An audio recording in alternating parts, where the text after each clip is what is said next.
13-ാം ദിവസത്തെ യുദ്ധത്തിൽ ദ്രോണർ കൗരവർക്ക് വേണ്ടി ഗരുഡവ്യൂഹം ചമച്ചു. പ്രധാനപ്പെട്ട യോദ്ധാക്കന്മാരെയെല്ലാം യഥാസ്ഥാനത്ത് നിർത്തി. ഇത് കണ്ട് യുധിഷ്ഠിരൻ ദൃഷ്ടദ്യുമ്നനോട് പറഞ്ഞു, ഞാൻ ദ്രോണരുടെ പിടിയിൽ അകപ്പെടാത്ത വിധം യുദ്ധത്തിൽ വേണ്ടതൊക്കെ ചെയ്യണം. ദൃഷ്ടദ്യുമ്നൻ അദ്ദേഹത്തെ സമാധാനിപ്പിച്ചുകൊണ്ട് പറഞ്ഞു, ദ്രോണർ എത്ര ശ്രമിച്ചാലും അങ്ങയെ പിടികൂടുവാൻ സാധിക്കുകയില്ല. ദ്രോണരെയും കൂട്ടാളികളെയുമെല്ലാം ഞാൻ തടഞ്ഞുകൊള്ളാം. ഞാൻ ജീവനോടെ ഇരിക്കുമ്പോൾ ഭവാൻ അല്പം പോലും വിഷമിക്കേണ്ടതില്ല. ദ്രോണർക്ക് എന്നെ ജയിക്കുവാൻ ഒരിക്കലും കഴിയില്ല.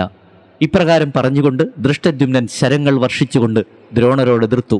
ദൃഷ്ടദ്യുമ്നനെ മുന്നിൽ കണ്ട ദ്രോണർ ദുർമുഖനെ മുന്നിലേക്ക് അയച്ചു.